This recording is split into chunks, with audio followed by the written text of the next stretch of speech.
गुजरात चुनाव से पहले भारतीय जनता पार्टी एक बड़ा दांव खेल सकती है। सूत्रों की माने तो राज्य में समान नागरिक संहिता यानी यूनिफॉर्म सिविल कोड को लागू किया जा सकता है। इस पर आज फैसला भी संभव है। अभी तक सामने आई जानकारी के मुताबिक राज्य सरकार समान नागरिक संहिता लागू करने के लिए एक कमेटी के गठन का ऐलान कर सकती है। दरअसल यूनिफॉर्म सिविल कोड के सभी पहलुओं के मूल्यांकन के लिए उत्तराखंड में उच्च न्यायालय के सेवानिवृत्त न्यायाधीश की अध्यक्षता में एक समिति के गठन किया गया था और ऐसा ही प्रस्ताव गुजरात सरकार भी पेश कर सकती है। सूत्रों की माने तो आज होने वाली मंत्रिमंडल की बैठक में समिति के गठन का प्रस्ताव पेश किया जा सकता है। गुजरात के गृह मंत्री की ओर से दोपहर 3 बजे होने वाली प्रेस वार्ता में इसकी घोषणा भी हो सकती है। गुजरात सरकार के सूत्रों की माने तो 1 या फिर 2 नवंबर को चुनाव की तारीखों का ऐलान भी हो सकता है। तारीखों का ऐलान होते ही गुजरात में आचार संहिता लागू हो जाएगी और इससे पहले ही यूनिफॉर्म सिविल कोड का एक बड़ा दाव काफी महत्वपूर्ण हो सकता है बीजेपी के लिए आगामी चुनाव को देखते हुए। इससे पहले उत्तराखंड में विधानसभा चुनाव से पहले यूनिफॉर्म सिविल कोड की घोषणा की गई थी। इतना ही नहीं, सरकार बनने के बाद इसे लागू भी किया गया था। जानकारी के मुताबिक उत्तराखंड की तर्ज पर ही गुजरात सरकार रिटायर्ड जज की अध्यक्षता में कमेटी बनाने की घोषणा करेगी और इस कमेटी के रिपोर्ट के आधार पर ही आगामी भविष्य में तय किया जाएगा कि यूनिफॉर्म सिविल कोड लागू करना है या फिर नहीं। इस कमेटी के गठन पर गृह मंत्री हर्ष संघवी और केंद्रीय मंत्री पुरुषोत्तम रूपाला चर्चा करेंगे। हालांकि गुजरात सरकार में इस तरह की कमेटी को लेकर अभी तक कोई प्रपोजल नहीं रखा गया है। समान नागरिक संहिता यानी यूनिफॉर्म सिविल कोड एक ऐसा मुद्दा है जो हमेशा से भारतीय जनता पार्टी के एजेंडे में रहा है।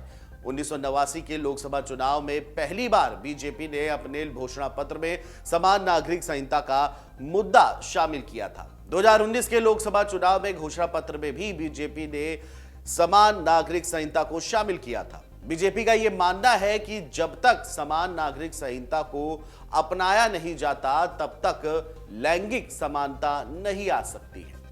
कानून की नजर में सब एक समान होते हैं, जाति से परे, धर्म से परे और इस बात से भी परे कि आप पुरुष हैं या महिला हैं। कानून सबके लिए एक ही होता है, एक समान होता है। शादी, तलाक, एडॉप्शन, लेकिन सबसे बढ़कर लैंगिक समानता वो कारण है जिस वजह से यूनिफॉर्म सिविल कोड की आवश्यकता महसूस की जाती रही है। बता दें कि यूनिफॉर्म सिविल कोड यानी यूसीसी का मतलब है विवाह, तलाक, बच्चा गोद लेना और संपत्ति के बंटवारे जैसे तमाम विषयों में सभी नागरिकों के लिए एक जैसे नियम। इसका अर्थ है कि भारत में रहने वाले हर नागरिक के लिए एक समान कानून होगा, चाहे वह किसी भी धर्म का ताल्लुक रखता हो या जाति का हो क्यों ना हो। समान नागरिक संहिता जिस राज्य में लागू की जाएगी वहां शादी, तलाक और जमीन जायदाद के बंटवारे में सभी धर्मों के लिए एक ही कानून लागू होगा। बता दें कि यूनिफॉर्म सिविल कोड का यही मतलब है और विवाह, तलाक, बच्चे जैसी तमाम चीजों को लेकर के जो बात की जा रही है इस पर हालांकि बहस छिड़ती रही है और यह बहुत ही संवेदनशील मुद्दा है। लेकिन इन सभी विषयों में सभी नागरिकों के लिए एक जैसे अधिकार रखना ही इसका ये अर्थ है। भारत में रहने वाले हर नागरिक, चाहे वो हिंदू हो, मुसलमान हो, किसी भी धर्म जाति का हो, मजहब का हो, वो सबके लिए भारत में एक समान अधिकार, एक समान कानून होना है। केंद्र ने इस महीने की शुरुआत में सुप्रीम कोर्ट से भी कहा था कि वह संसद को देश में यूनिफॉर्म सिविल कोड पर कोई कानून बनाने या उसे लागू करने का निर्देश नहीं दे सकता है। कानून और न्याय मंत्रालय ने अपने हलफनामे में कहा था कि नीति का मामला जनता के चुने हुए प्रतिनिधियों को तय करना है और इस संबंध में केंद्र द्वारा कोई निर्देश जारी नहीं किया जा सकता है। मंत्रालय ने शीर्ष अदालत से यह भी कहा कि विधायिका को कानून बनाना या नहीं बनाना है। बीजेपी से पहले कांग्रेस और आम आदमी पार्टी ने भी गुजरात चुनाव में जनता से कई वादे किए थे। आपको बता दें कि इससे पहले आम आदमी पार्टी ने भी जो के राष्ट्रीय संयोजक हैं अरविंद केजरीवाल, उन्होंने मंगलवार को एक वादा किया था कि अगर गुजरात में इस साल होने वाले विधानसभा चुनाव में उनकी पार्टी सत्ता में आती है तो पंजाब की तरह यहां भी सरकारी कर्मचारियों के लिए पुरानी पेंशन योजना लागू की जाएगी।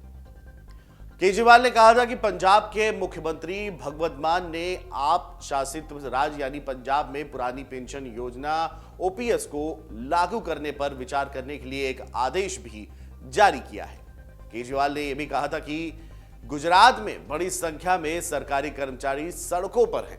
उनकी मुख्य मांग पुरानी पेंशन योजना को लागू करने की है। मैं उन्हें गारंटी देता हूं कि जब आम आदमी पार्टी सरकार बनाएगी तो हम गुजरात में ओपीएस यानी कि पुरानी पेंशन योजना जो है उसे लागू करेंगे। विधानसभा चुनाव से पहले समाज के विभिन्न तबकों से संपर्क करने के अभियान के तहत केजरीवाल ने एक बैठक को संबोधित करने के लिए वडोदरा में थे और दिल्ली के मुख्यमंत्री केजरीवाल ने कहा था कि पंजाब की तर्ज पर हम गुजरात में भी ओपीएस लागू करेंगे। केजरीवाल ने राज्य सरकार के प्रदर्शनकारी कर्मचारियों से अपना आंदोलन जारी रखने की भी बात कही थी। उन्होंने कहा था कि अगर भारतीय जनता पार्टी सरकार ओपीएस लागू करती है तो ठीक है और अगर नहीं करती है तो 2 महीने बाद उनकी पार्टी इसे लागू करेगी जब मौजूदा सरकार बदल जाएगी। केजरीवाल ने यह भी कहा था कि राज्य सरकार के कर्मचारी किसी सरकार को चुनने या हटाने में बड़ी भूमिका निभाते हैं। उन्होंने लोगों से आपको बढ़ावा देने और पिछले 27 सालों से गुजरात में सत्तारूढ़ भाजपा को सरकार से हटाने के काम करने का भी आह्वान किया था।